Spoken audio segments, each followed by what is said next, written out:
From what has been said in the preceding lectures, you will remember that between death and rebirth, man continues to live in the conditions he has prepared for himself during earthly life. We pointed out that when we meet a person again in the spiritual world after death, our relationships are at first those formed during earthly life, and that at first we cannot change anything in these. Let us suppose that after death we meet in the spiritual world a friend or someone who died before us, one of those whom through certain circumstances we ought to have loved, and from whom in certain respects we have withheld this love. We shall then have to experience still further those relationships set up before death, in which we did him some unkindness. We stand before this person in the manner described in the last lecture, and we see and experience again and again what we did in our life before before death. If our life was such that we allowed a change to come about in our relationship to this person at a certain time in our earthly life, and if, for instance, it was only 10 years before this person's departure, or before our own death, that we set up this unkind relationship, we shall then have to live through a corresponding length of time in this relationship after death. And only after we have gone through this are we able to go on further and experience the better relations which existed between us earlier. We have to bear in mind that we are unable after death to make good again the change of relationship we allow to come about on earth. A certain unchangeability has taken place. If this is considered no more than a mere painful relationship looked upon by man with sorrow, we are judging according to our limited earthly conditions. When seen from the spiritual world, however, things often appear differently. In this life, between death and rebirth, a person must experience all the pain which is caused by his being obliged to say, quote, "As I now am in the spiritual world, I perceive the wrong, but I cannot alter it. I must let it be changed by later conditions." Close quote. One who sees this is obliged to experience the pain, but he knows at the same time that it must be so, that it would be injurious and harmful to his further development if he did not acquire what he may experience through such pain.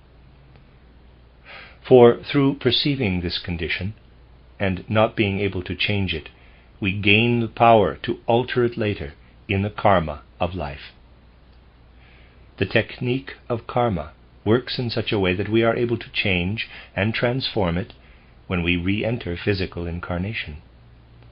There is only the very smallest possibility for the deceased person to change it himself. He sees approaching him that which was conditioned by his life before death. This refers especially to the first period after death, to the period in Kamaloka. But he is obliged to leave it as it is. He is at first unable to bring about any change in his conditions or in what he experiences.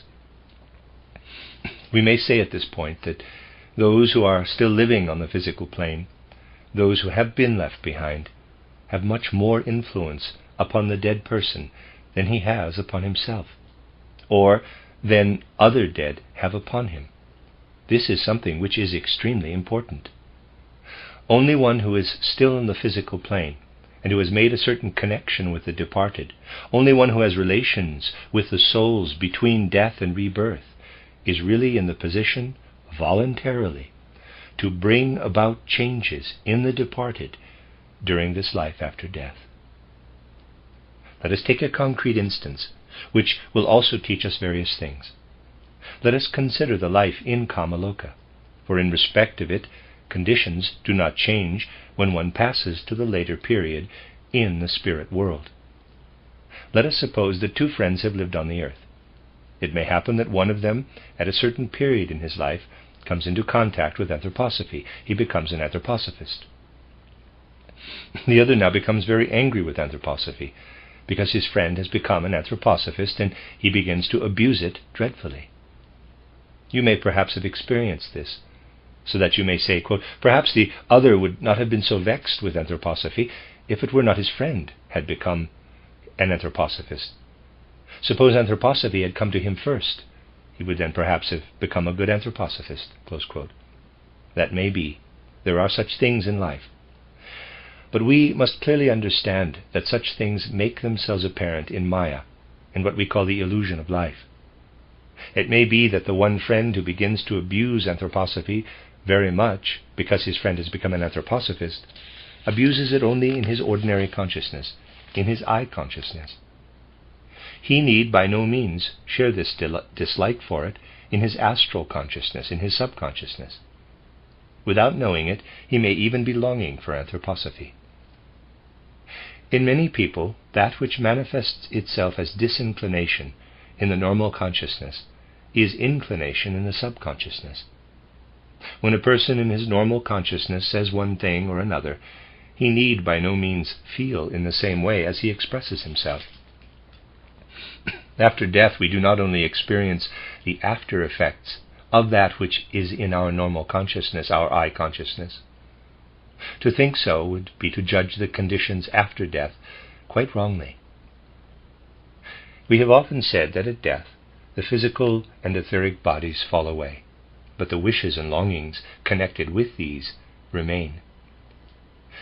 There remain not only those wishes and longings of which the person is aware, but also those in his subconsciousness of which he knows nothing, which perhaps he fights and rages against.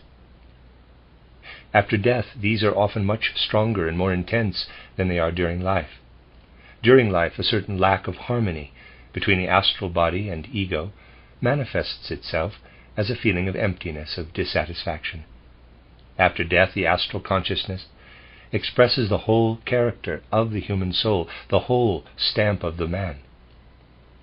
What we express in our ordinary consciousness is not nearly so important as the secret wishes, desires, and passions which exist in the depths of the soul, and of which the ego often knows nothing at all. Thus it may happen that such a person, who because his friend has become an anthroposophist, rails against anthroposophy, passes through the portal of death, and the longing which has perhaps developed precisely because he railed against anthroposophy makes itself felt, and now becomes a most intense wish for it. This wish would have to remain unsatisfied, for it is scarcely possible that after death he would have the opportunity to satisfy it.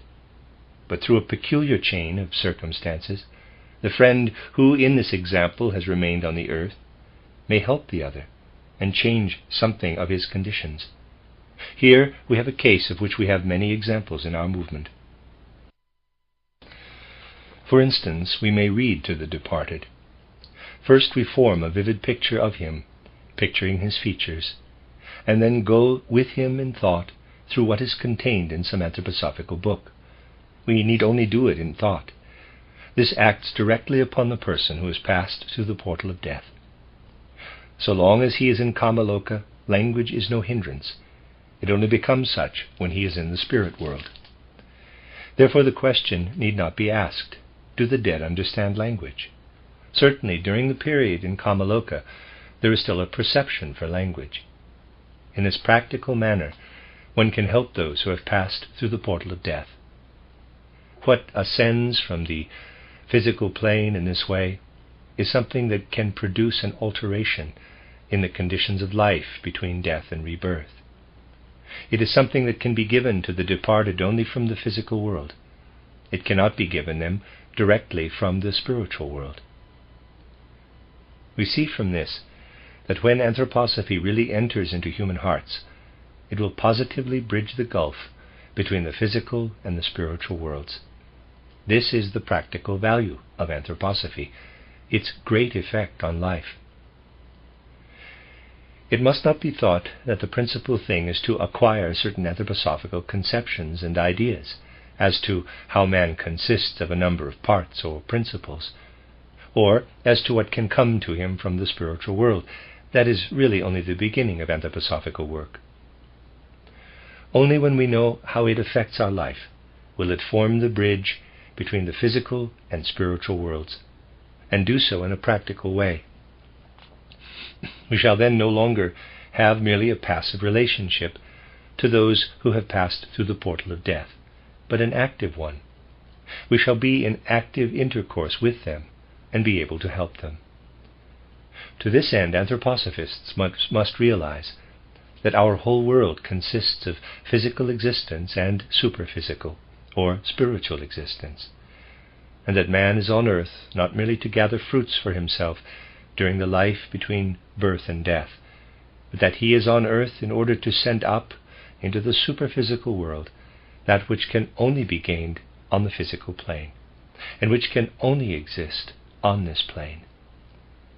If, for some justifiable reason, or because of indolence, a person fails to take up anthroposophy, we can bring it to him after his death in the manner described. Someone may now inquire, quote, "Perhaps that would embarrass the departed. He might not want it," close quote. This question is not altogether justified, because subconsciously the people of the present day have not much against anthroposophy. Subconsciously, they have really nothing at all against it. And if we could hear what is in the subconsciousness, as well as what is in the ordinary consciousness of those who rage against anthroposophy, we should find that there is scarcely any opposition to it. For people are prejudiced and biased against the spiritual world only in their I consciousness, only in that which speaks in the physical world as capital I. In this way we have come to know one side mediation between the physical and spiritual worlds. We may now inquire, is it possible to impart something to this physical world from the other side? That is to say, can one who has passed through the portal of death impart anything to those who remain on the physical plane? This is the case at present, only to the smallest extent, for the reason that most people on the physical plane are living in their I consciousness, and do not enter into the consciousness connected with the astral body. Now, it is not so easy to give an idea of the way in which people, after anthroposophy has worked for some time in the evolution of humanity, gain a consciousness of what is around them as an astral or a spiritual world, but this will come. Purely through taking into account what the teachings of anthroposophy can give him, a man will find the ways and means to break through the world of a mere physical plane and turn his attention to the spiritual world, which is also round him, but which escapes him because he does not notice it. How can we find the ways and means which will enable us to become aware of the spiritual world? I will now give you an idea of how a man may learn how little he really perceives and knows of the things around him. He really knows very little of importance regarding the world. He comes to know the ordinary facts around him through his senses and his intellect. He learns what takes place without and what goes on within himself. He then connects various things. He calls one cause and another the effect, and he then thinks he knows the processes when he has thus connected them according to cause and effect, or according to other ideas.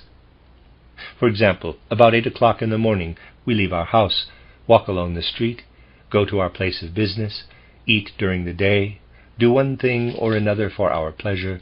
We do this until we go to sleep again. Then we connect these things which come into our life, one making a stronger impression on us, another a weaker one. From these things we also experience psychic impressions. One is sympathetic to us, another antipathetic.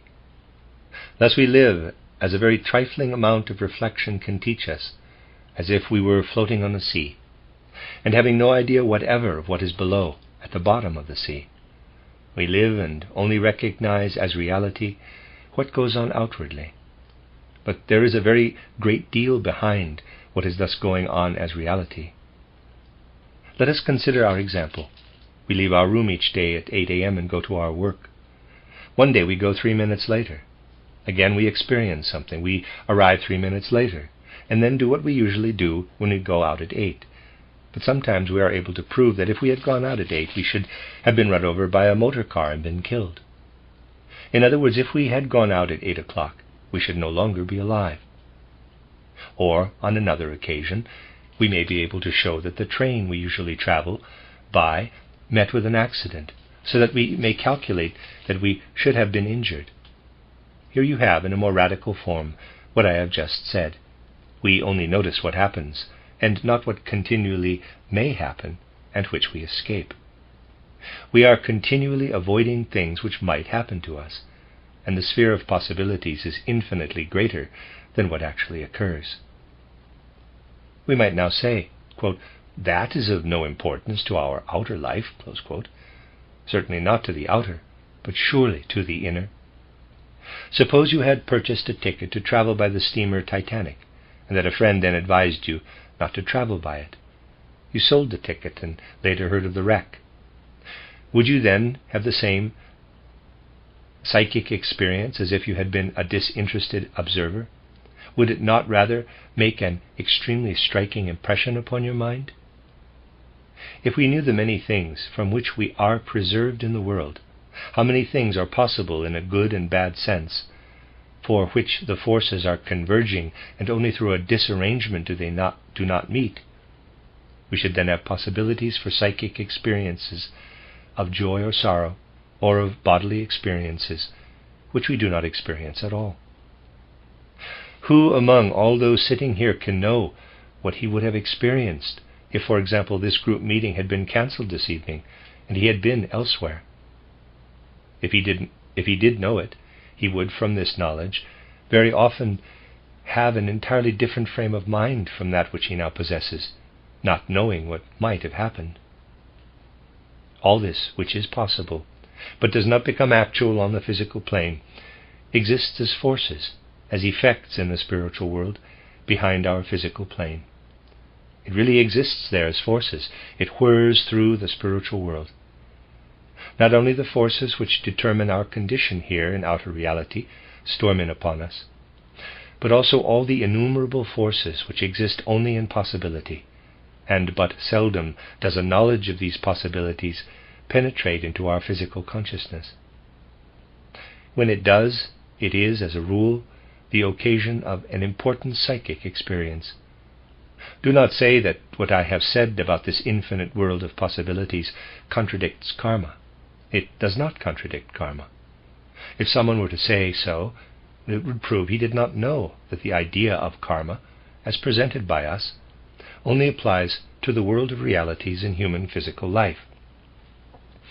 But the life of the spirit pulsates through and is interwoven with our physical life, and there is a world of possibilities in which the laws that operate here as karmic laws are of quite a different nature. If we but acquire a little feeling of how small a part of what we might experience is contained in the world of physical actualities, how our world of experiences comprises but a tiny slice out of the world of possibilities, it will give us an idea of the infinite wealth, the superabundance of spiritual life behind our physical life. Now the following may happen. A person may really take into account this world of possibilities in his thought, perhaps not even in his thought, but in his feeling. For example, he may reflect, quote, "I have missed a train which has met with an accident. If I had travelled by it, I should probably have been killed." Close quote. The moment this comes clearly before his mind, it may make a deep impression upon him. Such moments are fitted to make us accessible to the spiritual world, when perceptions may come to us. Occasions such as these, with which we are connected in some way, are moments when those who are living between death and rebirth may communicate their wishes or thoughts to us. When anthroposophy has produced in us a vivid feeling for the possibilities of certain occurrences and shocks in life which have not happened, simply because something for which the forces were present has not been actualized, when this is felt, and the soul holds fast to this feeling, it is really in a position to receive experiences from the spiritual world, from persons with whom it was connected in physical life. Although during the tumult of everyday life people are not usually inclined to devote themselves to the feeling of what might have happened. There are times in human life when what might have happened influences the human soul. If you are able to observe your dream life more minutely, or the remarkable life during the transition from waking to sleeping, or from sleeping to waking, if you were to notice more carefully certain dreams that are often quite inexplicable, in which certain things that happen to you appear in a dream picture or vision, you would find that these inexplicable pictures are things which might have happened, and which have only been prevented by other conditions, or because hindrances have come in the way. One who makes his ideas plastic through meditation, or in some other manner, will have certain moments in his waking life, during which he will feel that he is living in a world of possibilities. This may not rise within him as a clearly formed idea, but as a feeling. If he develops this feeling, he is preparing himself to receive impressions from the spiritual world, from those who were connected with him in the physical world. Then, in moments such as we have just described, certain influences manifest themselves as dreams, but they have a very real significance and refer to a reality in the spiritual world. When anthroposophy teaches us that here in our life between birth and death there is karma, it shows us that wherever we are in the midst of an infinite number of possibilities which might happen. One of these possibilities is chosen in accordance with the law of karma. The others remain behind. They surround us like a real cosmic aura. The more we believe in karma, the more do we believe in this real cosmic aura which surrounds us, and which consists of nothing but a conglomeration of forces which are in a certain way disarranged, so that they come to nothing on the physical plane. When anthroposophy affects our feelings, and such things enter into them, anthroposophy will be a means enabling human beings to receive impressions and influences from the spiritual worlds. If it influences culture, if it influences mental life, not only will the influences previously described rise from the physical life up into the spiritual, but the experiences of the dead will come down to us. Thus here also the gulf between the physical and the spiritual worlds will be bridged. Through this an enormous amplification of human life will take place, and only through this will anthroposophy be able to accomplish what it has to do, namely form a real union between the two worlds, and not merely give a theoretical understanding that a spiritual world exists. Anthroposophy only completely fulfills its task when it vitally pervades human souls, and when through it we not only comprehend something, but we become quite different in our whole attitude and our relationship toward the surrounding world. On account of the prejudices of our era, man thinks far, far too materialistically. Even although he often believes in a spiritual world, he thinks far too materialistically. Because of this, it is extremely difficult for him at the present time to realize the proper relation between soul and body. The habits of thought peculiar to our age tend to make us think of the soul as too closely connected with the body. An illustration may help us to comprehend what I really wish to convey. If we look at a watch, we see that it consists of wheels and other metal parts. Do we look at a watch as a rule in order to study the works, or to see how the wheels interplay, etc.? No. We look at it in order to know the time, which has nothing whatever to do with all the metal parts. For what has time to do with these? We look at the watch and do not trouble in the least about what we see in the watch itself. Let us take another example. When people speak of, in quotes, telegraphing, they usually think of the electric telegraph. But before we had the electric telegraph, we also telegraphed. For if we know the proper signs, we could do it, perhaps not very much more slowly, and speak from one town to another without the electric telegraph.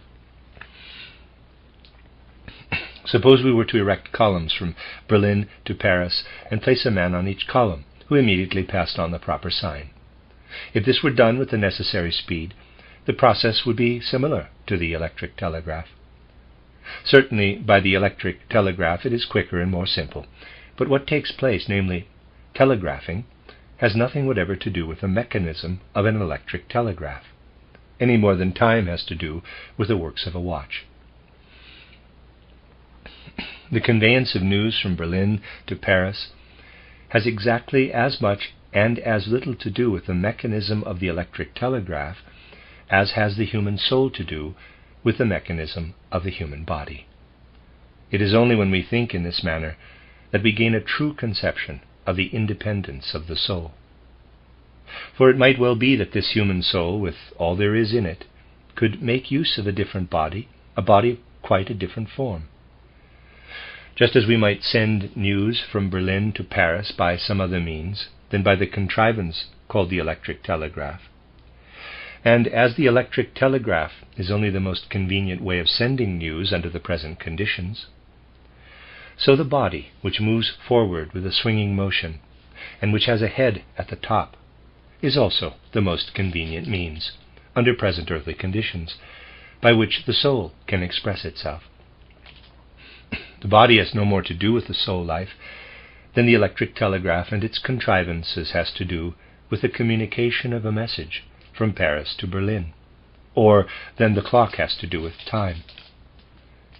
We could think out an entirely different instrument with which to measure time instead of a watch, just as we might imagine a human body entirely different from the one we are now using in accordance with present earthly conditions, with which to express the conditions of the human soul. For with what is the human soul connected? How have we really to understand the relation of the human soul to the body? In this connection we might quote a statement made by Schiller, which was also applied symbolically to man.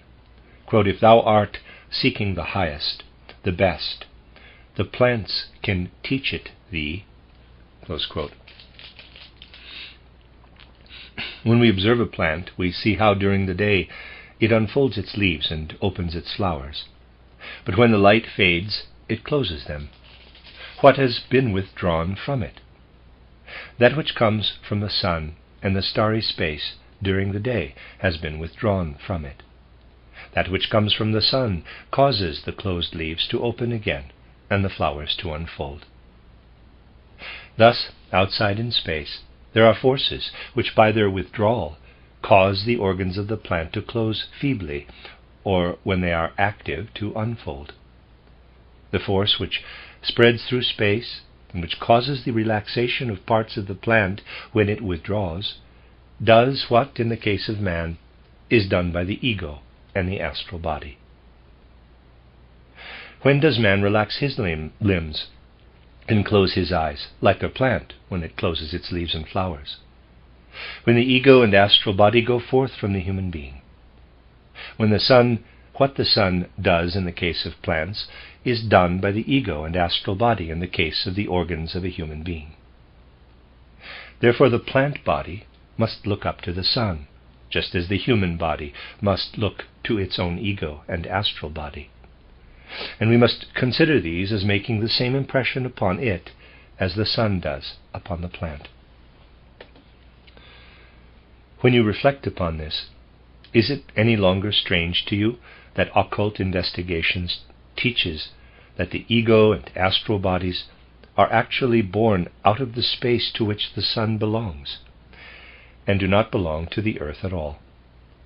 After considering the above, you will no longer be surprised that when in sleep or at death human beings leave the earth, they enter into and live in the great world. Plants are still connected with the sun and its forces. The human ego and astral body have made themselves independent of the forces in space and go their own way. Therefore a plant can only go to sleep when the sunlight is actually withdrawn from it. Man, with respect to his ego and astral body, is independent of his true home, the sun and planets. Therefore he can go to sleep during the day when the sun is shining. In his ego and astral body he has liberated himself from that with which he is, however, really one, namely the forces of the sun and stars. It is therefore not grotesque to say that what remains after death on the earth and in its elements belongs to the earth and to the forces of the earth, that the ego and astral body belong to the great world forces, to which they return at death, and in which they live through the life between death and rebirth. During life between birth and death, while the soul is living here in a physical body, our soul life, which really belongs to the life of the sun and the stars, has no more to do with this physical body than time, which is also conditioned by the sun and the constellations of the stars, has to do with the clock and its works. It is quite thinkable that if, instead of living on the earth, we lived on another planet, our soul would be adapted to the entirely different planetary conditions. The circumstance that we have eyes and ears, formed as they are, does not depend upon the soul, but upon earthly conditions. We do but make use of these organs. It is only when we realize that our soul belongs to the world of the stars that we gain information about our true human nature and its relationships, and learn also the proper attitude to take toward what is around us here on earth. Therefore, if a person acquires in this way a more or less external relationship to his physical body or etheric body, he will be filled with a sense of security. He will recognize himself no longer merely as an earthly being, but as one who belongs to the whole world, the whole macrocosm. It is because man is here bound to his body that he is unconscious of his connection with the forces of the cosmos. Wherever in the various ages spiritual life was cultivated, men have always tried to penetrate into the nature of the soul.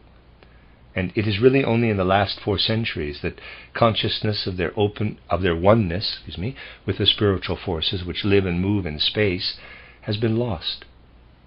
Recall what has been said so frequently, namely that Christ is the great Sun Being, who through the mystery of Golgotha united himself with the earth and its forces, so that man might receive into himself the Christ power on the earth.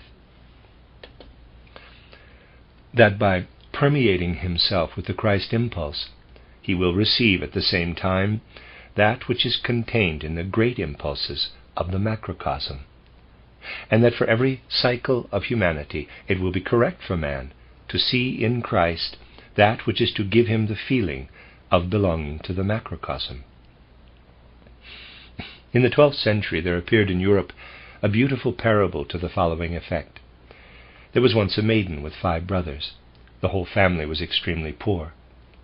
One day the maiden found a pearl and thereby became possessed of a very great treasure. The brothers wished to share the fortune of which the maiden had become possessed, and the following took place. One brother was a painter, and he said to the maiden, "I will paint you the most beautiful picture that ever was seen, if you will let me share your treasure." But the maiden would not listen to him, and sent him away. The second brother was a musician. He promised the maiden that he would compose for her the most beautiful piece of music, if she would let him share her treasure. But she refused him. The third brother was an apothecary, and as was the custom in the Middle Ages, the apothecary sold perfumes and other things, not only medicines, but also other useful commodities. This brother promised the maiden the most delicious perfume, if she would allow him to share her treasure, but she rejected this brother also. The fourth was a cook. He promised her that he would cook for her such dainties that by eating them she would obtain a brain like Zeus, and she should also have the most delicious food if she would allow him to share her treasure, but she rejected him also. The fifth brother was an innkeeper, and he promised to bring her the best suitor if she would share her treasure with him. She rejected him also. Then came the one who was really able to win the maiden's heart, and with him she shared her jewel, the pearl which she had found. The story is very beautifully told, and it was presented in a still more beautiful manner and in greater detail by a later poet, Jacob Balda, in the 17th century. We also have an interpretation given in the 13th century, which in this case was given by the poet himself, so that it cannot be said that the story was merely explained thus. In quotes, explained thus. There, the poet said that he wished to represent the human soul and its free will. The maiden is the human soul that has a free will. Her 5 brothers are the 5 senses. The painter is the sense of sight, the musician hearing, the apothecary smell, the cook taste, and the innkeeper the sense of touch. She rejects them in order to share the jewel of free will with the one who is really related to her soul, with Christ, so we are told, in order to receive not that to which the senses urge, but that to which the Christ impulse urges when the soul is filled with it. In this story is compared in a beautiful manner the independence of the life of the soul, which is born of the Spirit and has its home in the Spirit, with that which is born of earth, namely the senses. In order to take the first steps in showing how by thinking in an objective manner we may find the way which leads beyond ordinary life, we wished to point out how justified and correct is what is revealed to the occult investigator through direct vision, namely that the human soul, that is the ego and astral body, belongs to the world of stars.